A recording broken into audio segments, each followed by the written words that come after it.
Vamos seguir a programação então, pessoal. É uma honra chamar para aqui no palco do E-Billions agora. Atuou como conselheira do CMJ e foi co-founder da Fine, consultoria financeira especializada em middle market, médias empresas e startups, realizando trabalhos de valuation de empresas, fusões e aquisições e reestruturação financeira e de dívida. Foi CFO e membro do Comitê de Finanças do Grupo Celesc, companhia de capital aberto listada na B3, com faturamento superior a 13 bilhões de reais. Claudine, vem para cá. Valeu, obrigado pela presença. Palmas, pessoal. Obrigada. Pode sentar aqui. Alô? Pode. Vamos lá, pessoal. Vamos lá. A ideia aqui, né, pessoal, a Claudine, eu vi ela num podcast do Marcelo Germano, fiquei bem impressionado com o conteúdo que ela postou lá, e foi muito legal, também ligado até a questão do preço certo, que a gente vai falar sobre finanças, essas partes de DRE, fluxo, essas coisas. Então, vai ser mais um bate-papo aqui, também quem quiser perguntar aí ao longo do tempo, também pode levantar e perguntar, né? Eu acho que, então, vamos começar. A Claudine quer se apresentar um pouco mais, o que você já passou, claro. Enfim. Bom, primeiramente, obrigada, Naka, pelo convite. Esse tipo de dinâmica de perguntas e respostas eu gosto muito, porque finanças é um tema chato, né? Ninguém gosta. E aí, aliás, parabéns aí para o pessoal do Preço Certo, porque tornou o assunto mais divertido, né? E trocando em miúdos, né, com exemplos práticos daquilo que a gente vê nos livros textos de uma forma muito árida, né? Bom, eu sou Claudine, né? Eu sempre trabalhei em grandes empresas na área de finanças e de novos negócios, então a gente sempre trabalhou aliando finanças com negócios, né? Que no fundo finanças é só um reflexo, é uma ferramenta para a gente fazer negócio. E durante 2 anos eu me afastei um tempo desse mercado de grandes empresas e resolvi mergulhar no mundo de startups e negócios de tecnologia e médias empresas, né? Então, foi aí que eu fundei a consultoria. Fiz uma consultoria para a própria empresa do Marcelo Germano, na área financeira. E, por eu morar muito tempo em Florianópolis, lá é um ambiente, um hub de empresas de tecnologia, né? Então, as startups de lá, a gente vê que são startups que estão nascendo, com ideias fantásticas, produtos fantásticos, mas que ainda carecem desse olhar financeiro para o negócio, né? Então, achei a palestra anterior sensacional, parabéns. E eu vou na mesma linha, né, mas com um outro enfoque da importância da ferramenta financeira para a gestão. A gente ainda tem uma tendência a achar que balanço, DRE, é aquele negócio lá do contador, né? O contador, eu mando o número para o contador, ele faz, mas eu não tenho ideia do que está ali. Quando a gente passa a entender que DRE, fluxo de caixa, balanço, tem dados importantíssimos para você tomar decisões estratégicas do seu negócio, vira uma chave, né? E é isso que eu comentei lá no podcast e que eu pretendo aqui também trazer esses insights. Boa.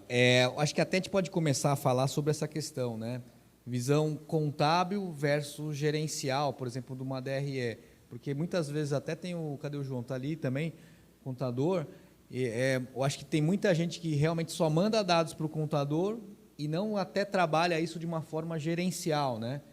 Queria que você explicasse um pouco sobre essa visão, o que você vê sobre isso. Perfeito. Na verdade, a análise gerencial ela parte da contabilidade, né? Você tem que ter uma boa contabilidade bem estruturada e, a partir dela, você pode montar o indicador que você quiser, gerencialmente falando, né? Hoje tem N ferramentas tecnológicas que facilitam isso, né? Você tem aí alguns RPs no mercado bons, né? Bling, Omie, o próprio Contabilizei, que ele tornou a contabilidade acessível para o próprio gestor, mas as pessoas ainda separam esses mundos, né? Mas qualquer planilha gerencial tem que partir de informações fidedignas que você manda para o contador.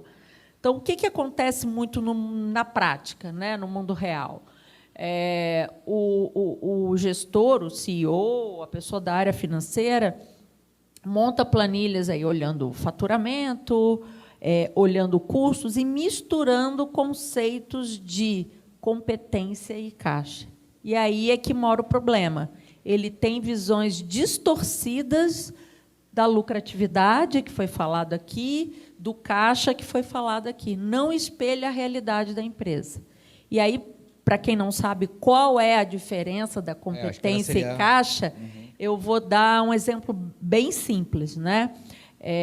A competência ela se refere a quando a venda foi feita ou quando o serviço foi prestado, né? Então, por exemplo, a nossa força de trabalho, né? Um colaborador da empresa, ele trabalha o mês de fevereiro inteiro, mas você paga o salário dele até o dia 10 de março, por exemplo. No princípio da competência, aquele custo da mão de obra tem que estar no mês de fevereiro.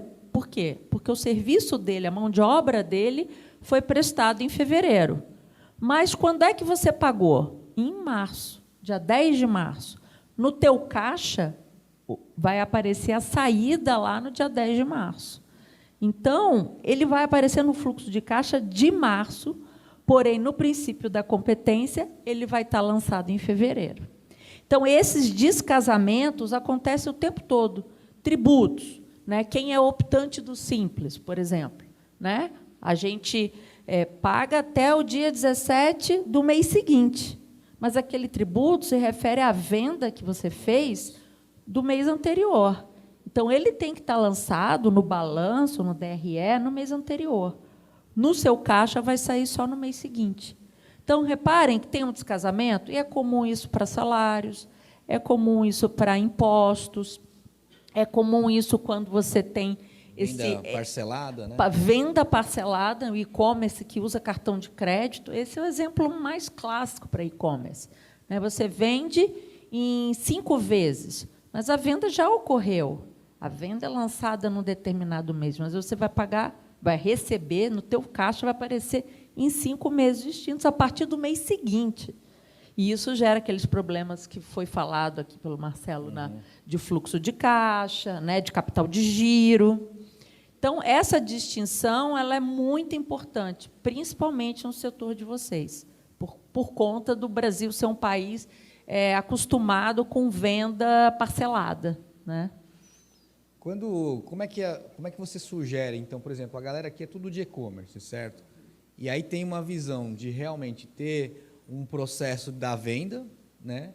Que o cara vendeu um negócio em 10 vezes, só que ele contabiliza, tipo, na DRE, a venda para um mês. E o fluxo de caixa ele vai refletir depois. Como é que você sugere para a galera entender melhor qual que é a visão, assim, ó, putz, eu vou entender o que eu tenho que olhar na DRE e o que eu tenho que olhar no fluxo de caixa para melhorar ou otimizar a operação, entendeu? Do ponto de vista financeiro. Perfeito. E aí eu vou fazer o gancho com a palestra anterior. Na verdade, quanto mais você trabalha com vendas parceladas ou, né, pagamentos parcelados para o seu fornecedor, mais você tem que olhar essas duas ferramentas. Não adianta você olhar só para fluxo de caixa, não adianta você olhar só para a DRE. Você tem que olhar para as duas. Você tem que montar as duas e acompanhar. Por quê? A DRE, no final, ela vai te dar a tua margem. Tua margem líquida vai aparecer ali. É lucro líquido sobre receita operacional líquida. Isso é a tua margem líquida do teu negócio. É a tua rentabilidade, do ponto de vista econômico. Porém, ela significa dinheiro no bolso? Não. O dinheiro no bolso você vai enxergar no fluxo de caixa. E a grande maioria das empresas quebram por problema de fluxo de caixa e capital de giro. Então, é aí mora o perigo, né, no fluxo de caixa, mas olhar só para o fluxo de caixa também é uma visão limitada, porque é a partir da rentabilidade, né, que está lá no DRE, que você vai construir seu planejamento de precificação, né, sua margem de contribuição, olhar se você precisa realmente mexer na tua precificação. Então, não tem jeito, tem que trabalhar com as duas ferramentas e ter essa visão completa. Uma sem a outra é como um corpo faltando uma perna. Que tipo de indicadores que você sugere o pessoal estar acompanhando em cada, por exemplo, no DRE e no fluxo de caixa? Porque todo mundo aqui é capital intensivo e precisa comprar estoque, certo? Só que, às vezes, se você compra muito estoque, você pode até ter um preço bom e aumentar a margem. Só que você não vai ter dinheiro para pagar o fornecedor, porque você não vai vender tão rápido assim. Então, o que você olharia em relação a isso para o pessoal também equilibrar compra versus venda e estoque, né? Sim. Dois indicadores que são indicadores assim muito clássicos de quem é contador, né? Temos aqui eu não sou contadora, mas uso a contabilidade como ferramenta, que a gente olha pouco, que é o prazo médio de pagamento versus o prazo médio de recebimento, né? Cada fornecedor meu, ele vai me dar um prazo diferente, obviamente, né? Um vai dar 30 dias, o outro vai dar 60, o outro 90. Mas qual é o meu prazo médio de pagamento, né? Eu faço esse cálculo ponderando pelos volumes que eu compro de cada fornecedor. Eu tenho lá um prazo médio, digamos, de pagamento de 60 dias, em média, digamos. Quanto mais eu casar o prazo médio de recebimento a esse prazo, mais os fluxos vão estar casadinhos e menos capital de giro eu vou precisar. E aí eu respondo a tua pergunta do estoque, né? Porque aí eu consigo, eu tenho que otimizar o pagamento e o volume de estoques ao quanto eu consigo vender e dar de prazo para o meu cliente. Então, tem sempre uma variável de ajuste. Ou eu ajusto o prazo do meu cliente, ou eu ajusto o estoque, ou eu renegocio o prazo com o meu fornecedor. O mundo ideal é que, se o meu prazo médio de pagamento é 60 dias, eu deveria também ter um prazo de recebimento de 60 dias. Ou menos, né? Ou menos. Aí eu consigo calibrar as prestações que eu vendo, o número de parcelas que eu coloco para a venda do meu produto, para tentar ao máximo encaixar no prazo médio de pagamento. Isso evita a necessidade de capital de giro muito alta, evita, principalmente para e-commerce, ter que ter um capital de giro alto para bancar esse estoque. É fácil? Não é. É raríssimo você ter esse eu falo que é alinhamento dos astros, né? Você ter esses dois prazos iguais. Na prática, isso não existe. E tem um ponto que é importante para trabalhar essa questão, que é o poder de barganha, o tamanho, seu tamanho versus o tamanho do seu fornecedor, né? Eu posso dar exemplo das grandes varejistas, né? Casas Bahia, a Havan faz muito isso. Por exemplo, a Havan lá do velho da van. Ele compra os produtos, né? Tem uma gama enorme de produtos vendendo na loja, ele aperta muito os fornecedores.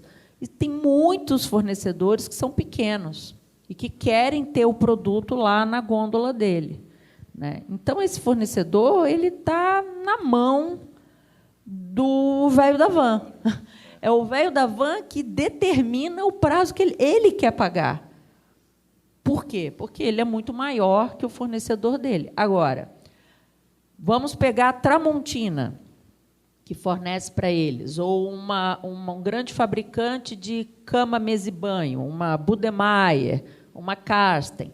Aí você já começa a falar de igual para igual, e aí a negociação é diferente. Então, nem sempre a gente consegue fazer essas escolhas, né? Mas, se a gente conseguir também calibrar por esses poderes de barganha, a gente tem uma variável adicional para nos ajudar na gestão, né? Porque eu acho que a dificuldade, né, de todo mundo aí que lida com estoque é o equilíbrio, né? Por exemplo, no caso dele ali, que ele falou que vai fazer importação, né? Como é que ele calcula quanto que ele vai precisar comprar para ter uma quantidade mínima lá do chinês, o MOQ do chinês lá, para não ferrar tanto o caixa dele, mas, na teoria, como é um produto de importação, tem uma margem maior. Então, como é que ele faz essa conta? Assim, como é que funciona para ele calcular a necessidade de capital de giro em relação a isso, né? Esse exemplo é ótimo, porque na consultoria eu tive um caso ruim, uma empresa que passou por uma dificuldade muito grande e chegou realmente a quebrar por conta de uma única importação. Era um cliente nosso que trabalha com revenda de produtos eletrônicos, de periféricos de computador. E ele teve um boom enorme durante a pandemia, porque todo mundo foi para casa, para o home office, bombou, né, tudo que era feito via internet, e a demanda era altíssima. E ele tinha 2 canais de venda, um que era para revendedores e o outro, o próprio site com e-commerce. E ele viu uma oportunidade. Poxa, estamos na pandemia, eu vou vender, todo mundo tendo que ter computador em casa, periférico, vou vender isso. E não calculou bem essa importação. O que aconteceu? Justamente porque foi um período muito crítico, o produto ficou parado muito tempo no porto, no desembaraço, e aí a gente tem o custo Brasil, né, de estar lá parado no porto. E pior, ele ainda caiu no canal vermelho, na fiscalização. Essa única compra, um único container quebrou a empresa. E aí ele perdeu a carga? Não, ele não perdeu, só que ele ficou sem produto, né? Então os estoques dele foram acabando da gama de produtos que ele oferecia e ele buscou fornecedores aqui dentro do Brasil para suprir essa demanda. Mas até ele ter esse clique, ele foi lento demais para perceber que isso estava minando o negócio dele, né? Então, o que eu recomendo, né? Nunca botar os ovos na mesma cesta, ou seja, não depender 100% de importação. Não sei se é o teu caso, mas, no caso dele, ele poderia ter feito um mix entre importação e fornecedores nacionais, justamente para se proteger desses riscos. Ele poderia ter feito um hedge para a importação. Você vê o dólar agora, né? Eu trabalho numa empresa do setor elétrico hoje, sou CFO do setor elétrico. A gente faz compra de equipamentos da China. A gente faz hedge para todas as compras, porque são equipamentos caríssimos. E você vê, olha a disparada que o dólar deu. A gente, né, teria tido sérios problemas, né? Então, fazer hedge, fazer esse mix de produto fornecedor nacional com fornecedor estrangeiro, porque o produto estrangeiro ele dá uma margem maior. Então, brilha os olhos, né, do empresário. Mas o risco é maior. Então, você tem que ponderar isso para evitar esse problema. E a questão do estoque, porque também ele vai ficar dependendo, o estoque dele vai ficar dependendo de todos esses passos intermediários. Ele não pode ficar sem estoque, sem gama de produto, né? É um balanço difícil, né? Porque ou você compra antecipado, paga imposto, frete, não sei o quê, só que você vai ter uma margem maior, com fluxo também, necessidade de caixa todo antecipado, e depois você vai começar a vender. Só que aí, se você só vende produtos de revenda, que tem uma galera que só vende revenda, tem gente que tem importado ou produção, né? E aí fica num dilema, né? Será que faz sentido eu importar, só que eu vou ter um risco maior, só que é uma margem maior. Só que, né, tem todo o segredo é ter o processo. mix. Eu defendo o mix, não ter todos os ovos na mesma cesta. Quanto mais você ter o mix, a gente vive num país que câmbio flutua muito, que desembaraço logístico tem uma série de problemas, né, por portos. A gente não é país de primeiro mundo, então a gente não pode contar que todo o fluxo de importação vai passar perfeito. Você pode passar 3 containers bem e um ficar parado, né? Eu tive participação numa importadora de vinhos, né? E a gente, assim, passava por esses problemas. E a gente, claro, tinha um excelente desembaraçador lá no porto para nós, né? Mas, mesmo assim, já teve vinho de ficar, container de ficar 3 meses lá parado, porque era volume. Os portos têm um sindicato super forte, e, de vez em quando, fazem greve. De vez da Receita, né, também. Então, aqui no Brasil, não dá para botar todos os ovos na mesma cesta, ainda que brilhe os olhos da rentabilidade, né?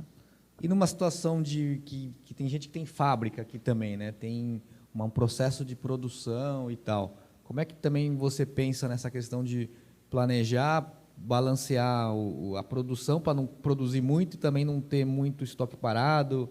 Porque a produção você precisa comprar insumo, mandar a galera produzir, isso também demora um tempo, né? E tem toda uma complexidade. Existem algumas métricas, né, que a gente usa para justamente equilibrar esse estoque, que são as métricas de valores médios ao longo do tempo, né? Porque a matéria-prima vai mudando de preço ao longo do tempo, e, às vezes, algumas indústrias cometem o erro de só contabilizar pelo custo que ela comprou, né? Então, na hora que contabiliza no estoque ou na hora que contabiliza lá nos custos, se eu comprei um lote, matéria-prima, você disse? Se eu comprei um lote de matéria-prima R$10, eu vou lá, um lote gigantesco, eu vou lá e contabilizo R$10. Aí, no mês seguinte, eu compro um outro lote muito menor a R$12. Aí eu vou lá, contabilizo a 12. Esse não é a melhor métrica. A melhor métrica é você fazer valores médios. Custo médio, né? Por quê? Até para você precificar corretamente. Porque, pelo valor médio, você vai ter realmente o equilíbrio entre os volumes que você comprou a preço maior e os volumes que você comprou a preço menor. E aí você consegue botar a tua margem, o teu markup em cima daquilo ali. Você pensa algum indicador de matéria-prima versus produto pronto versus estoque? Tem alguma relação entre essas quantidades assim de volume? Tem relação, como eu falei, de implicação, mas não propriamente um indicador, uma métrica. Claro, a gente pode, cada empresa, cada indústria pode desenvolver o seu, mas eu diria que manter sempre contabilmente, aí também no gerencial, né, no DRE, no fluxo de caixa não, mas no DRE sim, você construir o lançamento do custo, né, a valorização do estoque pelos valores médios, ele é mais correto e ele vai te auxiliar melhor na precificação. Tá? Pode falar. Eu achei interessante essa parte que você falou mesmo do preço médio, de custo e tudo mais. Isso também se dá um pouco para revenda, assim, sabe? Porque tem alguns fornecedores específicos que eles falam para março vai ter um reajuste de preços, basicamente.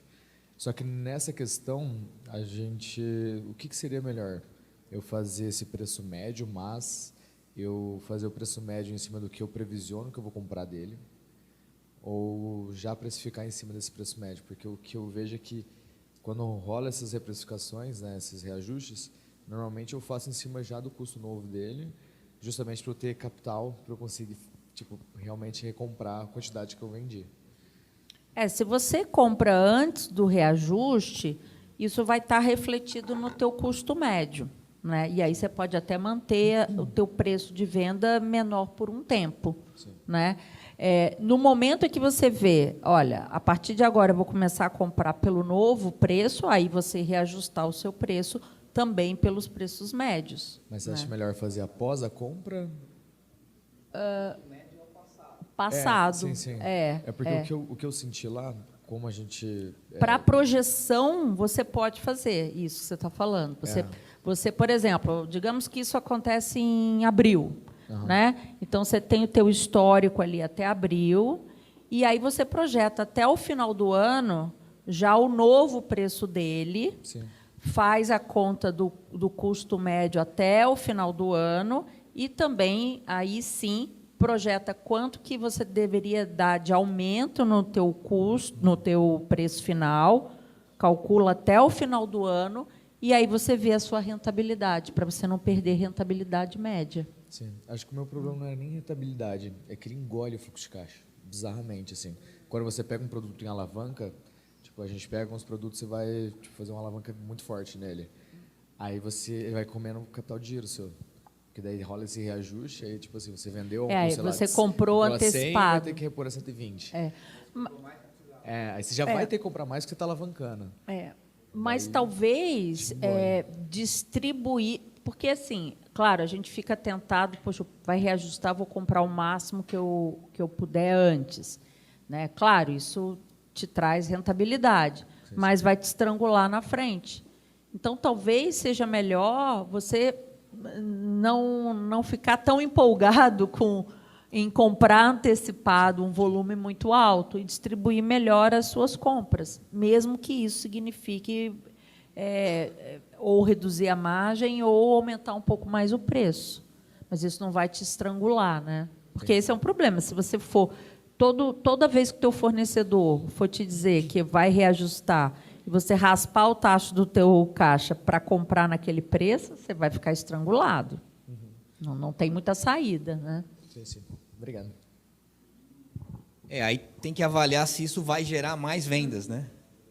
Isso é uma dificuldade. Isso também, quando eu também era varejista, e eu sofria muito isso, porque chegava uma baita oportunidade. Puta, o fornecedor aqui está com uma promoção fodida e tal. Será que eu compro? Como é que a galera tem que pensar? Isso depende também dele ter um fluxo de caixa bem organizado, né? Como é que você vê isso? Então, eu acho que o gatilho aí você falou bem. Será que eu vou conseguir vender um volume maior? Porque o que às vezes a gente se empolga, né? O preço é menor. Aí eu vou lá, faço um estoque enorme, estrangulo o meu caixa. Se a tua venda não acompanha, você vai ficar estrangulado e vai ficar com o estoque parado um tempão. E isso vai corroer teu fluxo de caixa, e aí, em um determinado momento, você vai pegar capital de giro em banco, que tem um custo altíssimo, e isso vai corroer, no final, a tua margem. Então, você fez uma estratégia para ter uma margem maior, para ter uma vantagem naquela compra antecipada, e, no final, isso não vai se refletir em margem, porque você vai ter uma despesa financeira muito grande se você tiver que pegar recurso no banco. Então, a solução para isso quando surge essa oportunidade, faz uma projeção até o final do ano das tuas vendas e do teu fluxo de caixa. E aí, consequentemente, qual vai ser a sua margem. Se aquilo ali for estrangular o seu fluxo de caixa e você não tiver muita certeza que aquela venda vai acontecer no curto prazo, é melhor não comprar. Entendi. Eu tive um cliente que ele estava vendendo super bem, é uma empresa de serviços, né? Então, o maior custo dele era uma empresa de venda de treinamento. Então, o maior custo dele era marketing, né, equipe de marketing, marketing digital, principalmente, a equipe de vendas, né, que trabalhava também, né, na empresa. Era muito marketing e vendas. E ele vinha aumentando a venda dos treinamentos dele recorrentemente. E aí, o que ele fez? Né? Fazendo um paralelo com quem trabalha com estoque. Nesse caso, o estoque é humano, né? São os salários. Ele contratou uma galera para aumentar o marketing, só que as vendas não acompanharam. Aquele custo começou a pesar, ele teve que buscar capital de giro em banco, e aí a margem dele diminuiu e ele ficou estrangulado no caixa. Então, assim, existe uma outra ferramenta que vocês podem usar para a gestão do fluxo de caixa, que é manter um caixa mínimo. E qual que é essa métrica? Eu faço isso na minha empresa, tá? A gente tem um caixa mínimo. O nosso caixa mínimo é 2 meses de operação. E isso varia um pouco de segmento para segmento, né? O meu negócio é um negócio mais estável, então eu consigo, eu tenho mais previsibilidade no setor elétrico. No varejo, a gente não tem previsibilidade nenhuma. É uma operação bem mais difícil. Tá? No varejo, aí, justamente por isso, você tem que ser mais conservador na política de caixa mínimo. Eu diria que ter em caixa 10 a 15 dias de faturamento é uma boa métrica. Tá? Esse caixa mínimo é o seguinte: você sempre tem que ter aquele volume em conta. Sempre. Guardado. Não em produto. Recurso, liquidez, recurso financeiro no banco. De 10 a 15 dias de faturamento. É uma conta mais fácil de fazer. No meu caso, eu faço 2 meses de operação. Mas é mais fácil fazer a conta pelo faturamento. 10 a 15 dias de faturamento. Aquilo ali tem que ficar numa conta. É o dinheiro... sabe aquele dinheiro que a gente mantém no CPF de emergência? Se eu ficar doente, como que eu vou pagar ali a minha hospitalização? É isso. Tá? Toda vez que eu bato nesse limite, meu caixa, ele é sempre calculado o caixa total menos esse mínimo. Toda vez que eu chego perto, eu tenho que fazer alguma coisa. É um alerta. Olha, eu tenho que fazer alguma coisa. Ou eu vou renegociar um prazo com o fornecedor, ou eu vou fazer uma estratégia para vender mais, ou eu vou encurtar o meu parcelamento para os meus clientes, ou, no pior do cenário, eu vou buscar em banco um recurso de capital de giro. Mas nunca passar dessa linha, como se fosse uma linha d'água. Uma dúvida só com relação a essa parte de estoque. Vamos considerar o melhor cenário possível, por exemplo. Eu tenho caixa, não vai me comprometer eu fazer uma compra grande hoje de matéria-prima e eu posso comprar para 1 ano para frente para fazer estoque. Mas o quanto que eu ter esse estoque parado me prejudica no sentido de... Existe algum cálculo de depreciação desse estoque, algo do tipo que você... É uma boa pergunta. Isso varia um pouco também de setor para setor, né? O setor alimentício deprecia, estraga, setor químico também. Em setores onde isso não faz muita diferença, eu acho assim, né? Assim, vamos lá. Você também tem que conhecer o comportamento da tua matéria-prima, né? Porque tem commodity, que tem curvas de preço internacional. Se você conhece bem essa curva de como se comporta, né, o preço da tua matéria-prima, talvez você não precise manter um estoque de 1 ano, porque manter estoque de 1 ano é muito tempo. É muito tempo e esse dinheiro é dinheiro parado. É dinheiro que não está te rentabilizando nada. Será que não é melhor você fazer compras mais curtas e usar esse recurso em outras atividades que vão te gerar mais faturamento? Né? Eu não sou muito favorável a manter estoques muito longos, tá? A não ser que, claro, tenha uma especificidade do teu mercado, do teu fornecedor, que te direcione para isso. Né? O pessoal de commodities ou grandes fabricantes de equipamentos tem relação, sei lá, com variação do cobre, do aço, mas em linhas gerais, assim, falando aí de e-commerce, de varejo, 1 ano é muito, tá? Até porque, assim, justamente o varejo tem essa dificuldade de enxergar o futuro das vendas. Então, eu acho um pouco arriscado fazer isso, né? Passos mais curtos no varejo, eles tendem a trazer a perenidade, sustentabilidade do teu negócio do que passos ousados, né? Vê se meu pensamento está certo, então, porque na época eu tinha o meu varejo, a gente tinha um estoque gigantesco. Acho que tinha uma época que tinha uns 5, 6 meses de estoque, assim. E aí eu comecei a revisar o processo de compras. E aí eu comecei a fazer o seguinte: vamos fazer mais compras do que grandes compras. E aí o que eu percebi? Eu reduzi o tempo de estoque de 6 meses para em torno de quase 2 só. Então, o meu fluxo de caixa parece que melhorou demais, assim. Então, o objetivo que eu tinha lá era fazer pelo menos, no mínimo, 2 compras por mês de cada fornecedor. Então, eu tinha 3 meninas lá que ficam fazendo pedido reposição. Então, dificilmente eu comprava grandes quantidades, a não ser que tinha uma oferta, alguma ação específica. Então, você acha que isso faz sentido? Sim, super.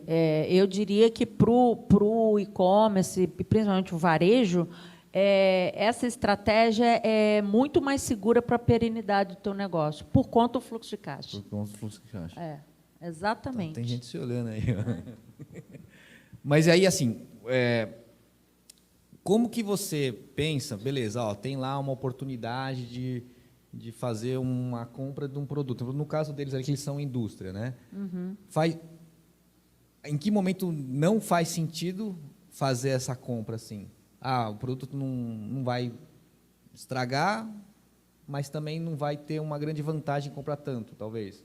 Então, isso... de novo, é o que eu falei, né?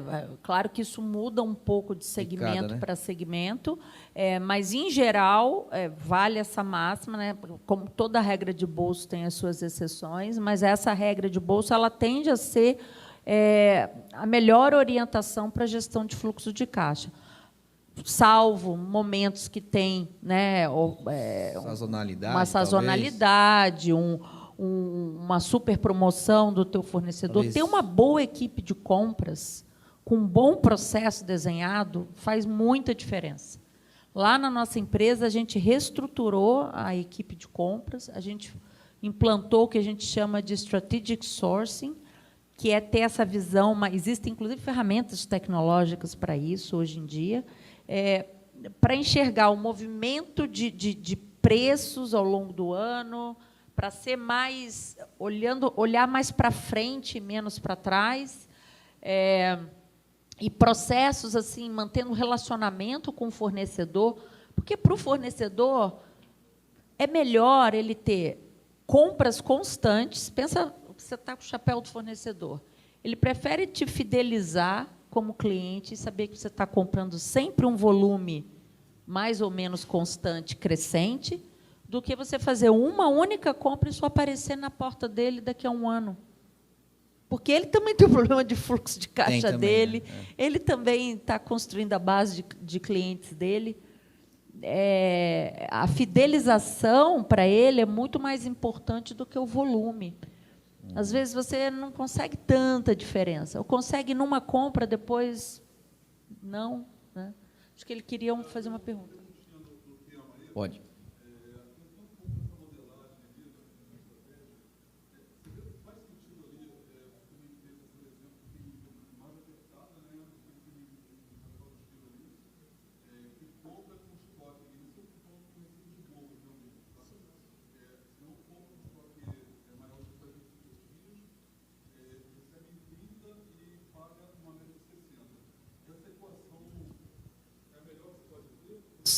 Do ponto de vista de caixa, sim. Você recebe antes do que você paga, sempre, em média.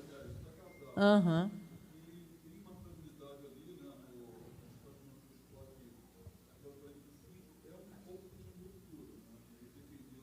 Sim, você tem que tomar esse cuidado para não faltar matéria-prima, né?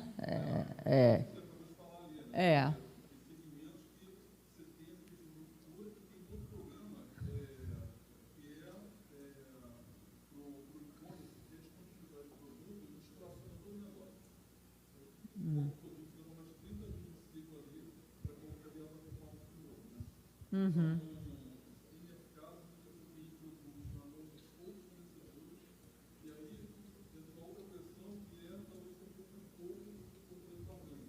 Sim, porque eles são maiores que você, né? Uhum.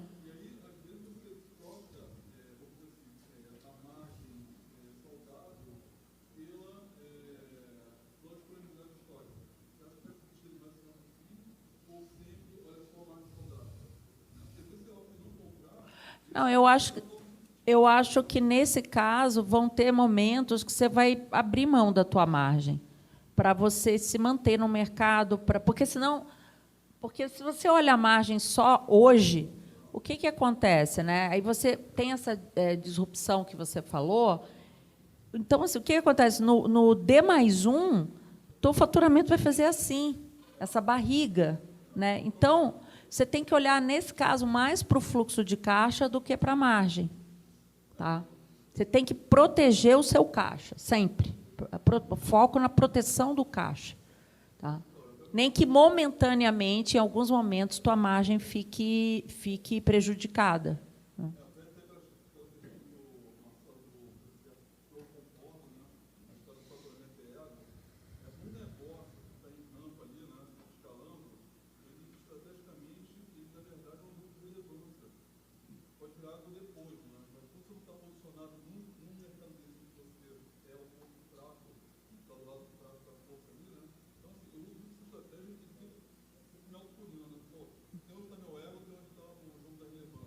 Não, o faturamento, acho que quando o Marcelo falou ego, é que muitas empresas olham só para o faturamento. Eu faturo... pega qualquer grande empresa do varejo, né? Lojas Americanas. A gente poderia ficar aqui um dia inteiro falando só das lojas americanas. Faturamento não quer dizer muita coisa no varejo, porque as margens são mais apertadas no varejo. Né? Então, assim, negócio de varejo é um negócio que tem um pilar financeiro muito essencial para o sucesso do negócio. Muito. Tá? Porque a arte, no caso de revenda, falar primeiro de revenda, né? É a arte de comprar bem e vender bem. Né? E aí você está lidando basicamente com negociação, prazos médios de pagamento e recebimento, fluxo de caixa, o quanto prazo eu vou dar, o quanto prazo eu vou negociar com o meu fornecedor. É só ciclo financeiro, no caso de revenda. No caso de indústria, não. Aí é diferente. Que aí você tem a produção na tua mão, você tem um controle maior daquele mercado, você, do outro lado, tem um fornecedor de matéria-prima que fornece não só para o teu setor, mas para outros setores. Então, é um negócio que você tem um controle maior. Né? Mas o negócio, quando ele é revenda, ele é essencialmente uma gestão de ciclo financeiro. Então, eu acho que a tua estratégia está corretíssima. Tá? Abrir mão de margem nesses momentos não é errado, não é para olhar só para a margem. Caixa é relevantíssimo no negócio do varejo, e tomar muito cuidado com essa coisa quando você está na curva crescente de faturamento e você leva um tombo. O primeiro mês que você vira é desastroso. E negócios com sazonalidade também é outro ponto super importante. Conhecer a sua sazonalidade e se preparar para esses períodos, né? O que eles falam, save for the rainy day. Né? Ali tem um período crítico, que acontece todo ano, você precisa de caixa para se aguentar naquele período. Né?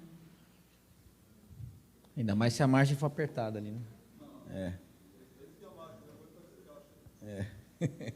Então, vamos lá. Então, por exemplo, a galera que tem aí e quer se estruturar melhor nesse processo financeiro, quais são os pré-requisitos, então, desde organização, de sistemas, de planejamento, que você recomenda que eles tenham aí? Então, vamos lá. Gerir muito bem os prazos médios de pagamento e recebimento, né? Ter uma política interna de caixa mínimo, acompanhar tanto o DRE quanto o fluxo de caixa. O DRE para estar sempre com um foco na tua rentabilidade, na tua margem, olhando margem de contribuição e margem líquida, e o fluxo de caixa, essa gestão toda que a gente já comentou aqui, de capital de giro. Né? Outro ponto importante, né, é ter mapeado se o teu negócio é um negócio que sofre sazonalidade, e aí estabelecer uma estratégia de caixa para esses períodos. Né? Então, acompanhar de novo, né? Prazo médio de pagamento, prazo médio de recebimento, volume, prazo de estoque, o volume para X tempos de estoque, né? Tempo de estoque, é isso? Tempo de estoque, como ele falou, né? Ele mantém ali para 45, né? E conhecer bem assim a dinâmica da barganha, né? Entre você com o teu cliente e você com o teu fornecedor. E aí a estratégia pode mudar um pouco em função dessa dinâmica de barganha que as duas partes têm, né? Tá. Você quer falar um pouco mais sobre o tempo de estoque, o que funciona, o que não funciona, muito estoque? Aquilo que a gente comentou, né? Um ano é muito, né? Para varejo, eu não vejo, galera. Um ano para varejo, salvo exceções aí, né? Se for uma coisa muito específica, é muito tempo. Não, como eu falei, não é só preço de compra, né? Você tem que olhar preços médios de compra, preços médios de venda para construir a tua margem e ter uma previsibilidade de fluxo de caixa, né? Eu acho assim, olhar não só para DRE e fluxo de caixa para o passado, mas fazer boas projeções, uma projeção realista, né? Porque quando você é empresário, é natural que o empresário seja otimista, porque é o negócio dele, é a vida dele. Ele não, a gente vai bombar, né? Eu vou vender. Mas ser realista. E se é difícil olhar esse horizonte, faça cenários, né? Um cenário otimista, um cenário realista e um pessimista. E assim, eu aguento, nessa minha estratégia no cenário pessimista, né? Eu aguento tomar. Se a taxa de juros, eu tenho capital de giro em banco. Se a taxa de juros, nesse valor que ela está, de 14,25, eu aguento, minha despesa financeira vai me estrangular. Né? E a gente vê que o Brasil, assim, dólar disparou, inflação disparou e taxa de juros disparou. Né? Então, eu procuro sempre trabalhar com diversos cenários. E a pergunta final é: consigo operar bem no cenário pessimista? O que eu preciso fazer para conseguir passar por esse momento difícil?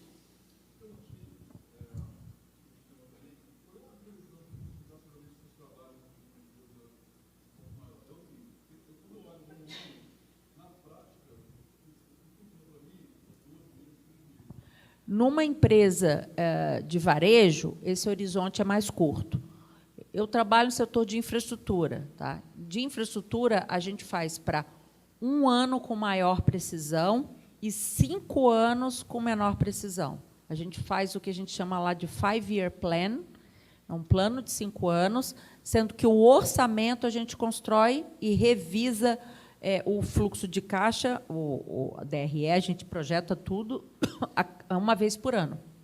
E aí a gente vai ajustando o que a gente fala que é o forecast, né? 3 meses, digamos, a gente está em março, então eu tenho realizado janeiro, fevereiro e março, e eu reviso todas as projeções até dezembro. E aí eu vou todo mês fazendo isso, incorporo um realizado e reviso até o final do ano. E aquilo tudo eu sempre calculo o desvio do meu orçamento por conta versus o que eu realizei, né? Porque se eu vejo que tem conta que está desviando muito do que eu orcei, eu tenho que tirar de um outro lado, eu tenho que tirar de outro lugar, né? E aí eu faço o de 5 anos, eu tenho um horizonte maior e depois ali em outubro a gente refaz o orçamento faz o orçamento do ano seguinte e começa o ciclo todo de novo. Varejo é muito difícil. Você pode ter assim um direcionador de mais 1 ano, né? Mas é muito mais direcionador, né? Para ver assim qual que é o impacto que a macroeconomia vai ter no teu negócio, né? Para onde que a taxa de juros está indo, para onde que a inflação está indo, dá um direcionador se eu vou ter que reajustar preços ou não, custos, se eu preciso de mais gente no meu negócio ou não. mas é mais um direcionador de planejamento. Não é um direcionador, isso depois de um ano, né? Não é um direcionador financeiro. O financeiro é esse horizonte aí. Você comentou um pouco de banco, capital de giro e tal. O que você sugere em relação a isso? O banco faz sentido, não faz sentido? Em que momento que pode fazer? Né? Banco faz sentido, sim. Né? Nenhuma empresa trabalha... É difícil você encontrar empresa trabalhando com 100% de capital próprio. Né? O que eu recomendo é sempre buscar a linha de crédito certa para a coisa certa. Por que eu falo isso? Tem empresa, eu já vi isso acontecer, aqui tem um pessoal também de indústria, né, que fabrica, que vai no banco, pega uma linha de capital de giro, que é uma linha mais cara, para comprar uma máquina para linha de produção. Que é de Errado. curto prazo, né? Errado. Para máquinas, para imobilizado da empresa, para capital produtivo, você tem que usar linhas que existem de longo prazo.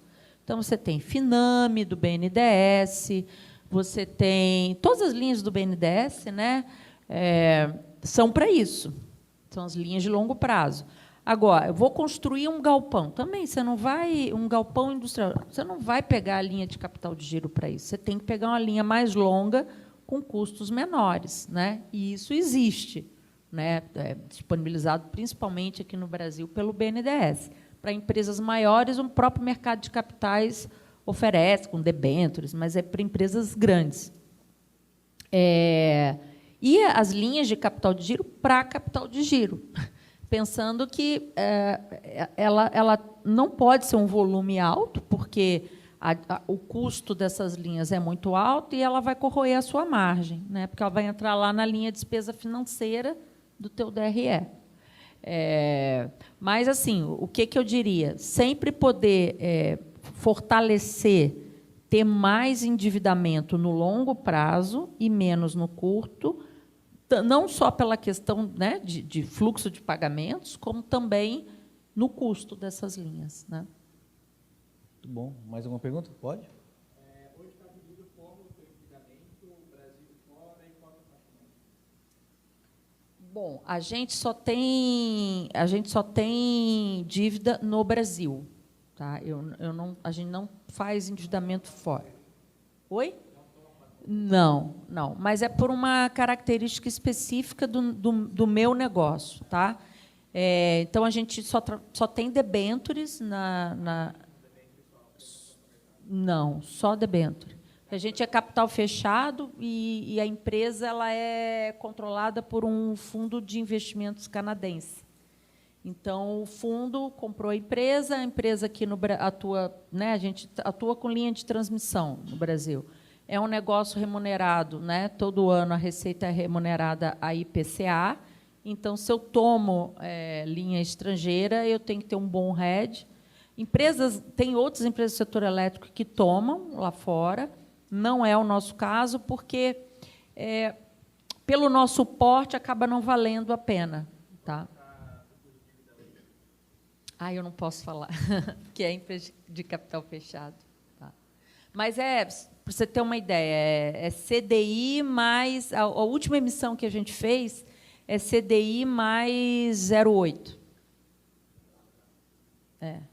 A última. Oi, é AAA. A gente fez em outubro. Foi a última que a gente fez. A gente tem algumas antigas, que aí a gente está agora no momento de refinanciar.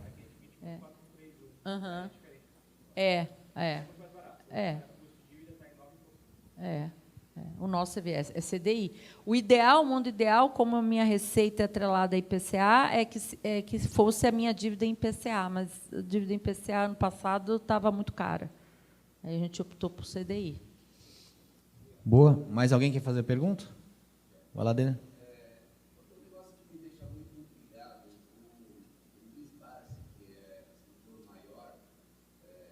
Investidor da Bolsa.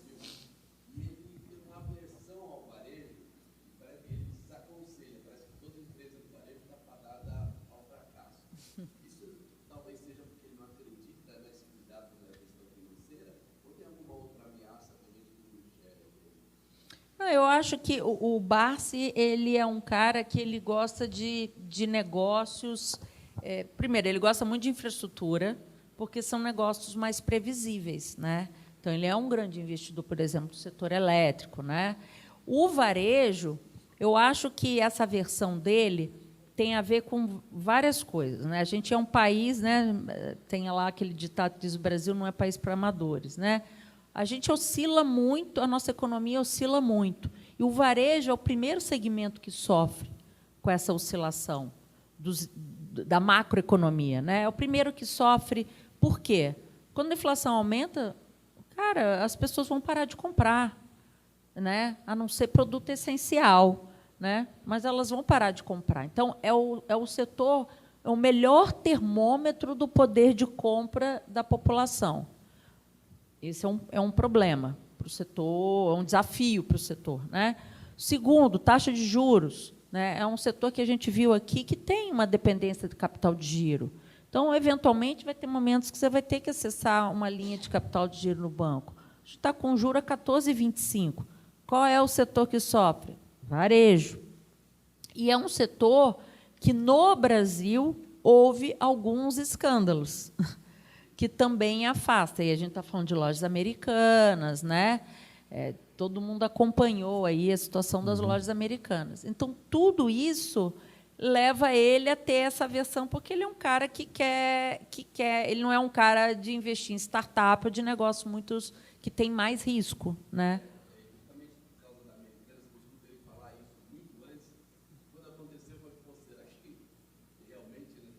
É que a história brasileira mostra outros casos lá atrás, né?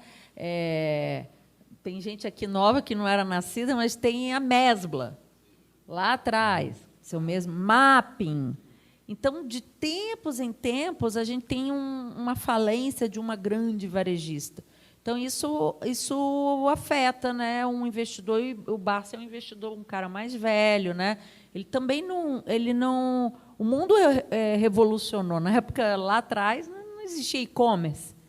É um negócio novo. Então, as empresas estão se profissionalizando, tendo gestão financeira. Então, assim, a gente e um mercado também mais pulverizado, porque a internet ela democratizou, né? Todo mundo hoje entra lá no Mercado Livre, no Shopee, num site de uma loja e compra. Isso não existia lá, era Mesbla, era Mapping, era. Então, é um cenário completo, um mundo diferente. Agora a gente vai ver o que vai acontecer com as varejistas no ambiente digital, né? Daqui para frente. Muito bom.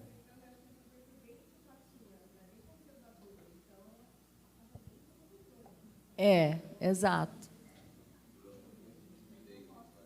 Ele gosta, ele defende empresa pagadora de dividendos. Então, ele vai ter ação de uma empresa de setor elétrico, de uma empresa de rodovias, que são o meu setor, que é de transmissão, é pagador de dividendos, mas nunca vai ser um setor que vai dar aquela porrada de rentabilidade, né?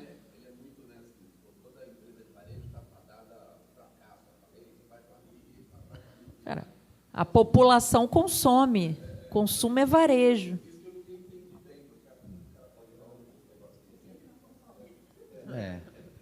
Ele é um cara bem espartano, ele é um cara que gasta pouco. Ele vive de uma forma bem... Mas...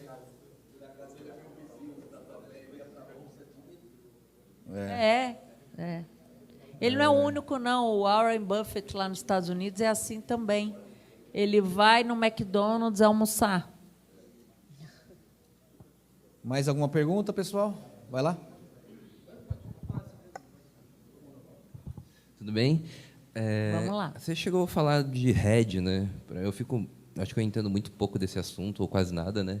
Eu queria saber como que funciona se é possível fazer, né? Porque acho que a maioria aqui é pequenas e médias, né? E não é tão comum, né? Falar de hedge. Tá. Vamos lá. O hedge nada mais é do que um seguro. Então, ele é uma proteção a algo que você não tem controle, né? Então, no caso da importação, quando você importa um produto e o teu compromisso é pagar em dólar, você fatura em real. Então, todo o descasamento, né, do câmbio que acontece versus o que você fatura, aquele custo pode duplicar se a taxa de câmbio duplicar. Então, os bancos oferecem esse instrumento, que, no final das contas, é um seguro, que você compra, você paga como todo seguro, você paga o prêmio, né? Então, tem um custo maior para você tem que pagar o prêmio, e ele garante que você vai sempre pagar um preço fixo. Então, te protege da oscilação desse custo. Tá? E os bancos oferecem isso, né? Bradesco, Itaú, Banco do Brasil, para quem importa, eles têm esse produto. É um seguro. Mas é isso, tá? É isso.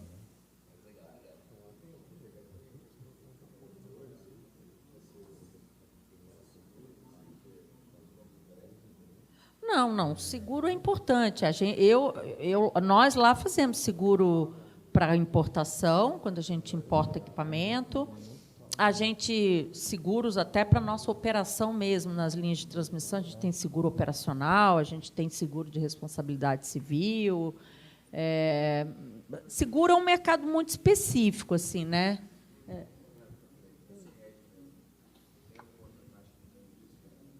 Não, tem um custo, né, que é o prêmio que você paga. Igual quando você faz o seguro do teu carro, lá você tem o prêmio, né?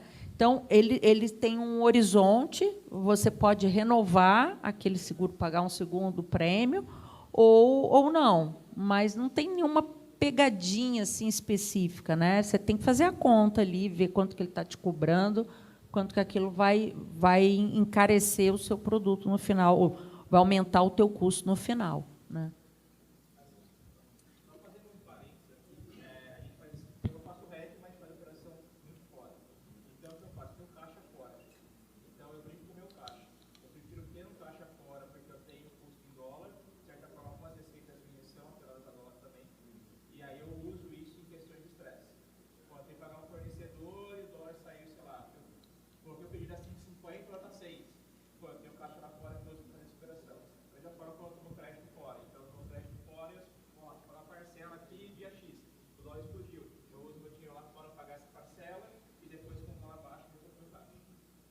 Também é uma... como vocês fazem a emissão fora, e pelo que eu entendi, um volume considerável, aí faz sentido esse custo de ter um recurso lá fora. Na verdade, não é custo, porque ele já tem, de certa forma, uma necessidade operacional. Então, perfeito, melhor ainda. Seria, entre aspas, sei lá, $100 lá fora, investir numa operação X, que serve como garantia. Perfeito. É outra estratégia também que funciona. Tá. Alguém mais quer fazer uma pergunta? Não? Tá todo mundo com finanças tranquilas aí?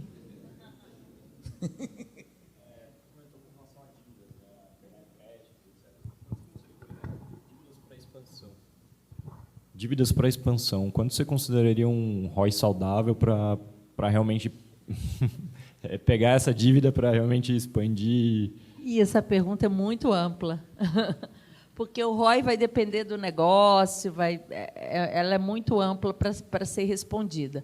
O que eu posso te dizer é que a gente toda empresa, né, é muito melhor você pegar a dívida para expansão do que para capital de giro, óbvio, né? Capital de giro é algo consumível, né? É para operação, e a outra é para expansão, para crescimento do negócio. Então, da tua pergunta, o que dá para ser respondido é: mantenha sempre o foco em dívida para expansão. Não é para pegar capital de giro, não, longe disso. Mas mantenha essa relação, porque o capital de giro ele é de curto prazo. E aí vai chegar a hora que você vai ter que honrar aquela dívida. E pode ser num momento péssimo do teu negócio, pode ser num momento de sazonalidade. Então, assim, sempre alongue a sua dívida, obviamente, vis-à-vis aí o teu custo, né, por a taxa que você vai pagar, porque quanto mais longa também, mais é imprevisível para o banco ou para o credor que vai te fornecer crédito. Ele vai botar um prêmiozinho pela incerteza lá no fim, né? Então, assim, essa escolha qual que é o prazo que eu tenho que tomar a dívida vai depender do tipo de negócio que você está, vai depender do teu custo médio de dívidas, depende de uma série de coisas que você tem que fazer conta. Não tem uma regra de bolso para isso, né? Nós, como somos um negócio de longo prazo, de concessão de 30 anos, eu tomo dívida de 10 anos, né? Mas para outros negócios não faz sentido. É melhor ter, porque eu quero travar alguns custos, porque eu já sei que como se comporta a minha receita em 30 anos. Para outros negócios não é assim, né? Então... Claudine, eu vou fazer uma pergunta indo para um lado um pouco diferente, que é o perfil do administrador, do gestor, né? Então, tem perfis que são arrojados, tomam risco, adoidado, e tem outros que têm um perfil mais conservador, cuidam muito do caixa. Então, eu até anotei aqui de 10 a 15 dias para o varejo, hoje eu tenho 3 meses, e eu estou exatamente no momento de que eu estou querendo tomar mais risco, mas, ao mesmo tempo, eu tenho um mantra que é eu compro a minha paz, né? Eu quero ficar tranquilo, já não sou tão novo assim, e o meu negócio é sazonal, né? Então, eu estou exatamente nesse momento e queria que você comentasse um pouco do perfil, do que você vê, o que funciona mais, o que não funciona mais, principalmente para atuar no varejo como a gente, né? No meu caso, eu trabalho com produto sazonal, então a previsibilidade é muito complicada. A gente estava falando a questão de estoque aqui, eu estava pensando, eu tenho produtos que eu compro não para 1 ano, mas para 9 meses, porque eu tenho uma margem relativamente muito saudável, de 38% nessa linha de produto, e eu tenho uma janela, eu compro de empresas globais, que elas têm uma janela muito pequena por causa da tomada brasileira. Eu só posso comprar entre maio e junho, e é um produto que vende o ano todo, mas ele tem pico de demanda final de ano, né? Então, eu queria Tá. Bom, primeira coisa, não tem certo e errado nessa coisa, porque tem perfil, é isso, né? O que eu acho que faz um perfil saudável de uma empresa é ter equilíbrios. Pessoas que são mais arrojadas com pessoas mais conservadoras. Então, vai ter uma tensão sempre saudável que vai te levar para uma solução de meio termo, né? Em geral, os CFOs são essas pessoas que têm que ser mais conservadoras, porque são os guardiões do caixa, da estabilidade financeira da empresa. E, em geral, quem trabalha com vendas, com produto, o CEO, tem que ter visão de crescimento, né? Eu quero levar meu negócio para lá, eu quero crescer. Se depender do CFO, o negócio não vai crescer, tá? Mas ele é um guardião do caixa. Então, essa tensão, essa discussão, ela é saudável lá dentro da empresa, né? Então, o cara de novos negócios, o cara de marketing, o cara de vendas tem que ser agressivo mesmo. E o cara de finanças tem que ser o cara chato mesmo, do orçamento, de cortar o orçamento, de ficar ali segurando. E é o equilíbrio dessas duas forças que vai gerar o sucesso da empresa, tá? Então, eu acho que é isso. A posição que você está corresponde a um perfil, né? E você pode até oscilar esse perfil, né? Eu trabalhava com novos negócios antes de ser CFO. Eu tinha um perfil super arrojado. Só que agora eu estou com um chapéu de guardiã do caixa, então eu tenho que mudar o comportamento. Eu sou até mais soft, até assumo uns riscos que o meu acionista não gostaria que eu assumisse, porque o meu acionista é um fundo de investimentos, tem um perfil financeiro. Mas é isso. Basicamente, é isso que a gente está falando de perfil, né? Tá. E, para encerrar aqui, quais são os principais erros que você vê da galera que é de varejo, de e-commerce, que eles cometem do ponto de vista financeiro, assim? Ótimo. Eu acho que é misturar um pouco a questão que eu falei lá no início de competência com caixa, principalmente o pequeno varejista, né? Ele mistura conceitos de, na hora que ele lança um custo, ele está na competência, de repente ele lança a receita no caixa e as duas coisas é como se a gente estivesse juntando banana com maçã, né? Então, ter esse cuidado de separar bem os dois universos. Essa questão também de sempre dar muito prazo para o cliente, que é uma tendência do Brasil, né? A gente divide lá em 10 vezes, em 12 vezes. O brasileiro adora uma parcela. Mas tem que tomar cuidado, porque, do outro lado, com o fornecedor, você não vai ter 10 vezes para pagar, e isso vai corroer o teu caixa, né? Então, esse é um outro equívoco que eu vejo em muitas varejistas. Não diversificação de fontes, né? Assim, por exemplo, de linhas, né? De receita, ou não diversificação também de formas de comprar, né? Aquele exemplo que a gente estava dando, revenda, importado versus um fornecedor nacional. Não olhar tanto para essa questão das forças de barganha, que, poxa, se eu compro de um fornecedor que é muito grande, será que não tem um outro fornecedor que é menor, que eu consigo negociar melhor, que eu consigo ter mais flexibilidade? Então, expandir um pouco o horizonte dos fornecedores, né? Ter uma boa equipe de compras, né? Então, acho que basicamente são esses os pontos que eu mais vi até hoje, e negligenciar um pouco essa questão do crescimento quando a venda dá aquele tombo, porque aí você tem que ter o caixa bem mínimo forte para se proteger.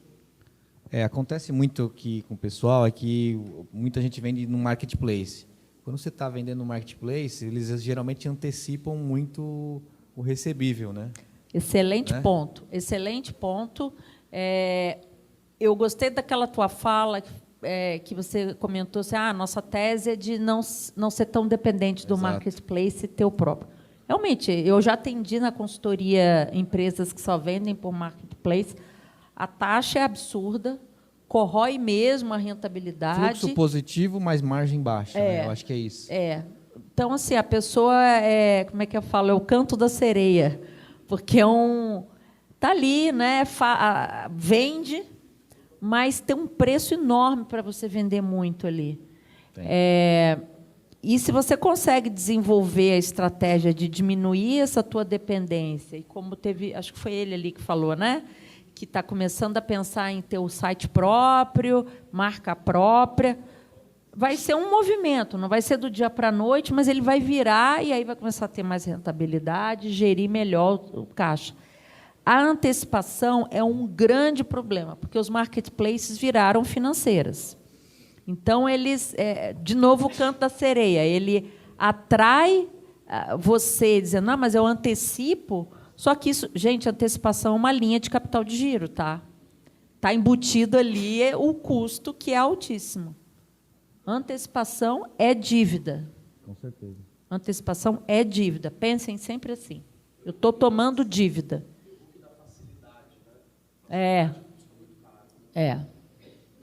Evitem antecipação.